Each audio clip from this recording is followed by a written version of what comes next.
வினோத வாய்ஸ் நேயர்களுக்கு வணக்கம். நான் உங்கள் கிருஷ்ணவேல். இன்றைக்கி நாம் இன்று மாலை எதை பற்றி பார்க்க போகிறோம் அப்படின்னா, துணை குடியரசுத் தலைவர் பதவிக்கு நடக்கக்கூடிய தேர்தல், அதை சுற்றி வரக்கூடிய ஏகப்பட்ட சர்ச்சைகள். அந்த சர்ச்சைகள் ஒரு வழியாக முடிவுக்கு வந்துருச்சு. அதனால் அந்த சர்ச்சைகள் என்ன அப்படிங்கிறதையும் நம்ம தெரிஞ்சுக்கிறது நல்லதாக இருக்கும் அப்படின்னு நம்புகிறேன். அது குறித்து தான் இன்றைக்கி விரிவாக பார்க்கலாம். நம்ம வீடியோவில் அடிக்கடி நம்ம அப்புறம் நண்பர்களே புத்தகம் வாங்குன்ற போடுறதெல்லாம் நிறைய பேர் கேலி பண்ணுறாங்க. கேலி கிண்டல்லாம் பற்றி நம்ம கவலைப்பட வேண்டிய அவசியம் இல்லை. எத்தனையோ காமெடி பண்ணுறவங்க சேனல்லலாம் என்ன பண்ணுறாங்க, என்ன சப்போர்ட் பண்ணணும்னு நினச்சிங்கன்னா நீங்கள் பணம் அனுப்புங்கன்னு கேட்குறாங்க. நம்ம என்ன பணம் அனுப்புங்கன்னு கேட்குறோமா? சேனல் நடத்த பணம் தேவைப்படும். அப்படி தேவைப்படக்கூடிய பணத்தை நீங்கள் புத்தகம் வாங்கினால் உங்களுக்கு புத்தகங்கள் வாங்கிய அந்த புத்தகங்களாகிய அறிவாயுதம் உங்கள் கைக்கு கிடைக்கும். அதன் மூலமாக எங்களுக்கு கிடைக்கக்கூடிய பணத்தை வைத்து நாங்கள் இந்த சேனலை நடத்த முடியும் அப்படின்னு தான் நம்ம சொல்கிறோம். ஸோ புத்தகம் வாங்குங்க அப்படின்னு நான் கேட்பதில் நான் கூச்சப்படவில்லை. அதை பார்ப்பதற்கு நீங்களும் சலிப்படைய வேண்டிய அவசியம் இல்லை. புத்தகம் வாங்க முடியாதவர்கள் லைக் போட்டாலும் சப்போர்ட்டு தான், ஷேர் பண்ணாலும் சப்போர்ட்டு தான், சப்ஸ்கிரைப் பண்ணாலும் சப்போர்ட்டு தான், ஏன் கமெண்ட் போட்டிங்கன்னா கூட சப்போர்ட்டு தான். ஸோ ஏதாவது ஒரு வகையில் உங்கள் ஆதரவை நம்ம சேனலுக்கு கொடுத்துக்கிட்டே இருங்க.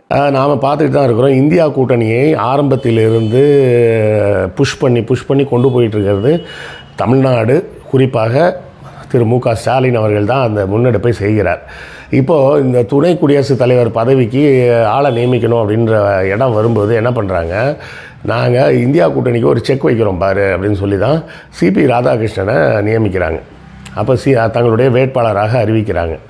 அப்படி அறிவிக்கும்போது என்ன சொல்கிறாங்க பார்த்தீங்களா, நாங்கள் என்டிஏ கூட்டணியிலேருந்து ஒரு தமிழரை நிறுத்துகிறோம், நீங்கள் பதிலுக்கு என்ன செய்வீங்க, நீங்கள் பதிலுக்கு உங்களால் ஒரு தமிழரை நிறுத்த முடியுமா அப்படின்னு என்டிஏ கூட்டணி செக் வச்சதாக சொல்கிறாங்க. அப்போ முதலில் பெயர் சஜஷனில் வந்த பேர் யார் பேர்னா, நம்ம திருச்சி சிவா இருக்கிறார்ல, அண்ணன் திருச்சி சிவாவோட பேர் தான் அந்த பதவிக்கு நாமினேட் செய்யப்பட்டது, முன்மொழியப்பட்டது. அப்படி முன்மொழியப்படும்போது திரிணாமுல் காங்கிரஸ்லேருந்து மம்தா பானர்ஜி என்ன சொல்லிட்டாங்கன்னா, இல்லைங்க, அரசியல் சார்ந்த ஒருவராக வேண்டாம், நாங்கள் போன எலெக்ஷன்லேயே அப்படி தான் நாங்கள் வேண்டான்னு சொன்னோம். போன முறையும் என்ன பண்ணியிருக்கிறாங்கன்னா, இவர் ஜெகதீஷ் தங்கர் நின்னார்ல, அப்போ அவருக்கு எதிராக காங்கிரஸ் யாரை நிப்பாட்டுச்சுன்னா மார்கரெட் ஆல்வான்னு சொல்லிட்டு ஒரு ஃபேமஸான பொலிட்டீஷியனை தான் நிப்பாட்டினாங்க.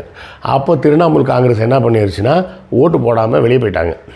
அப்போது அவங்க சொன்ன காரணமே என்னென்னா, அப்போவும் அரசியல் சார்ந்தவர்கள் வேண்டாம் அப்படின்னு. இந்த முறையும் திரிணாமுல் காங்கிரஸ் என்ன சொல்லியிருக்கு, திருச்சி சிவா மேலே எங்களுக்கு பிரச்சனை இல்லைங்க, ஆனால் அரசியல் சார்ந்தவர்கள் வேண்டாம் அப்படின்னு சொல்லியிருக்கிறாங்க. அப்போது மகாராஷ்டிராவிலேருந்து சரத்பவார் என்ன சொல்கிறாருன்னா, நாம் வேணால் காந்தியோட பேரன் இருக்கார்ல துஷார் காந்தி, அவர் கூட ஒரு புத்தகமெல்லாம் எழுதியிருக்கிறார், ரொம்ப ஃபேமஸான புத்தகம், லெட் அஸ் கில் காந்தி அப்படின்னு சொல்லிட்டு ஒரு புத்தகம். படித்து பாருங்கள், ரொம்ப அருமையாக இருக்கும். அதாவது காந்தியின் கொள்கைகளை நம்ம எப்படி கொண்டுகிட்டு இருக்கோம் அப்படின்றது தான் அந்த புத்தகத்தோட மைய கருத்து. அப்போ அவரை நிப்பாட்டலாம் அப்படின்றாங்க.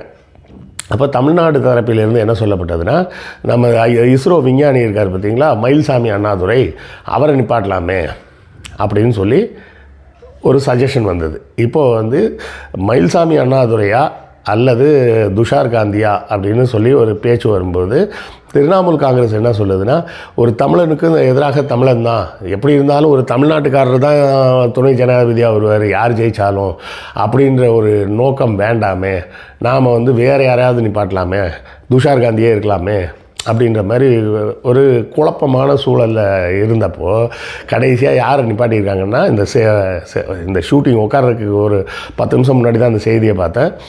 சுதர்ஷன் ரெட்டின்னு சொல்லி ஆந்திராவை சேர்ந்த முன்னாள் உச்சநீதிமன்ற நீதிபதி ஒருத்தரை நியமிச்சிருக்கிறாங்க. அவர் சட்டத்துறை தலைவராகவும் இருக்கிறார், ஒரு கல்லூரியில் அதாவது சிறப்பு தலைவராக இருக்கிறார். அவரை நிப்பாட்டுவோன்னு சொல்லியிருக்கிறாங்க. சிபி ராதாகிருஷ்ணனின் பெயரை தெரிந்த அளவுக்கு மற்றவர்களுக்கு சுதர்ஷன் ரெட்டி பேர் தெரியுமான்னு தெரியல. அது ஒரு பக்கம் இருந்தாலும் சிபி ராதாகிருஷ்ணனை பற்றி தமிழ்நாட்டில் தான் தெரியுமே தவிர வட இந்தியாவிலலாம் தெரியாது. அது ஒரு செய்தி இருக்குல்ல. அப்போ இதில் யார் வெல்வதற்கு வாய்ப்புகள் இருக்குது அப்படின்னு பார்த்தோம்னா, பொதுவாக பார்த்தோம்னா நம்ம இதில் சொன்னோம்ல, இப்போ இந்த திரிணாமுல் காங்கிரஸ்லேருந்து ஒருத்தரை போட்டு ஒரு ரெப்ரசன்டேட்டிவ் மாதிரி அமைச்சிருக்காங்களே, டெரிக் ஓப்ரைன்னு, அவர் தான் இவ்வளோ குழப்பமும் பண்ணுறது. அவர் ஆக்சுவலாக பார்த்தீங்கன்னா டிவியில் குவிஸ் மாஸ்டராக இருந்து ரொம்ப ஃபேமஸ் ஆனவர். நான் கல்லூரி படித்த காலத்தில் 90களில் வந்து போன்விட்டா குவிஸ் கான்டெஸ்ட் அப்படின்னு சொல்லி டிவியில் ஒரு ப்ரோக்ராம் வரும். அதில் வருவார் இவர் தான், டெரிக் ஓ'பிரைன் அப்படின்னு பேர். ரொம்ப ஃபேமஸ் அந்த காலத்தில். இந்த குவிஸ் காம்படிஷன்றது ஒரு டிவியில் வர்றது, அதில் இவரும் வந்துட்டு இருந்தாருன்னு வச்சிங்களேன். இப்போது மொத்த ஓட்டுகள் அப்படின்னு எடுத்தோம்னா லோக்சபா ராஜ்யசபா ரெண்டும் சேர்த்து 792 வாக்குகள் இருக்குது. இப்போ இந்த 792 வாக்குகளில் 392 வாக்குகள் ஒருத்தர் வாங்கினா அவர் துணை ஜனாதிபதியாக மாறலாம். இப்போ என்டிஏ கூட்டணியில் எவ்வளோ வாக்குகள் இருக்குது அப்படின்னு பார்த்தோம்னா, லோக்சபாவில் 293 வாக்குகளும் ராஜ்யசபாவில் 133 வாக்குகளும் இருக்குது. மொத்தம் 426 வாக்குகள் இருக்குது. அப்போ ஆட்டோமேட்டிக்காகவே ஜெயிச்சிருவாங்க அப்படின்றது தெரிஞ்ச விஷயந்தான். நம்ம இந்தியா கூட்டணி பக்கத்தில் பார்த்தோம்னா லோக்சபா ராஜ்யசபா ரெண்டும் சேர்த்து 356 வாக்குகள் இருக்குது. இன்னொரு எக்ஸ்ட்ரா ஒரு 36 வாக்குகள் வேணும்னு வச்சிங்களேன். 36 வாக்குகள் வருவதற்கு வாய்ப்பு இருக்கா அப்படின்னு பார்த்தோம்னா வாய்ப்புகள் உண்டு. யாராவது என்டிஏ கூட்டணியிலேருந்து மாற்றி ஓட்டு போட்டாங்கன்னா உண்டு. ஆனால் இப்போது சுதர்ஷன் ரெட்டின்ற ஒருத்தர் வந்து பெருசாக வெளியே அதிகம் அறியப்படாத ஒரு நபராக இருக்கும் காரணத்தால் அப்படி வாக்குகள் உழுவதற்கு கொஞ்சம் கஷ்டம் அப்படின்னு தான் நான் நினைக்கிறேன்.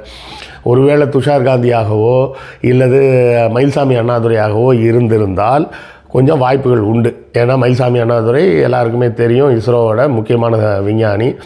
அதே போலவே துஷார் காந்தினா காந்தியின் பேரன், அந்த பேர்லாம் கிடைக்கும். அப்போது ஒரு தமிழனுக்கு துணை ஜனாதிபதி பதவி கிடைக்கக்கூடாதா? வந்துட்டான் பாரு கருப்பு சட்டக்காரன், தெலுங்குக்காரன், கோல்ட்டி. தமிழன் வந்து துணை ஜனாதிபதி ஆகிறது கூட அவனுக்கு பிடிக்கல பாரு. அதுவும் அவங்க கட்சியிலேருந்தே ஒருத்தர் வந்தால் கூட வேணான்னு சொல்கிறான் பாரு அப்படின்லாம் வந்துடுவாங்க. நம்ம துணை ஜனாதிபதிலாம் வேணாம். நம்ம தமிழர்கள் ஜனாதிபதியாகவே 2 தடவை இருந்திருக்காங்க. முதல்ல ஆர் வெங்கட்ராமன் இருந்திருக்கிறாரு, பட்டுக்கோட்டைக்காரரு. ரெண்டாவது நமது அப்துல் கலாம் ஐயா இருந்திருக்கிறாங்க, ராமேஸ்வரத்துக்காரரு. ஸோ ஜனாதிபதியாகவே 2 முறை தமிழர்கள் இருந்திருக்கிறாங்கன்றப்போ இதை நாம் பெரிதாக எடுத்துக்கொள்ள வேண்டிய அவசியம் இல்லை அப்படின்னு எனக்கு தோணுது. மற்றபடி இந்த துணை ஜனாதிபதி அப்படின்ற பதவி ரொம்ப முக்கியமான பதவியா அப்படின்னு கேட்டால் அப்படிலாம் சொல்ல முடியாது.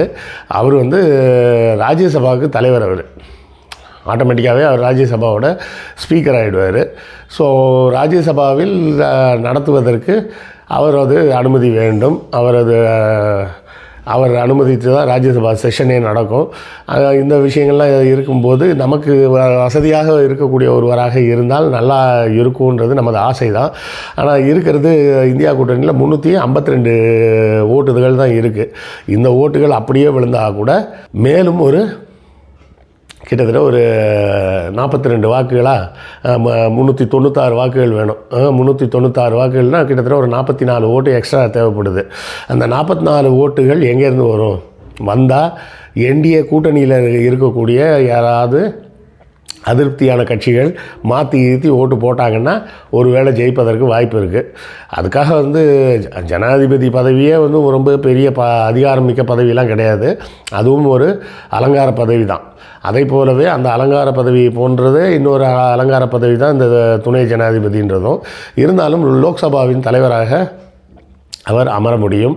ஏன்னா ராஜ்யசபா தலைவராக அவர் அமர முடியும். ராஜ்யசபாவிலையும் இந்த சட்டங்கள் வரும்போது அங்கேயும் பாஸ் பண்ணணும். 2 இடத்துலையும் ஒத்துக்கிட்டால் தான் அது சட்டமாக கொண்டு வர முடியும், ஃபினான்ஸ் பில்லை தவிர. ஸோ அதுவும் ஒரு முக்கியமான பதவி தான். ஒருவேளை அந்த பதவி நம் தமிழர்களில் யாராவது ஒருவருக்கு கிடைத்திருந்தால், ஒருவேளை அண்ணன் திருச்சி சிவாவுக்கோ அல்லது விஞ்ஞானி மயில்சாமி அண்ணாதுரை அவர்களுக்கோ கிடைச்சிருந்தால் மகிழ்ச்சி தான். கிடைக்கலன்றதுனால ஒன்றும் வருத்தப்பட வேண்டிய அவசியமும் இல்லை.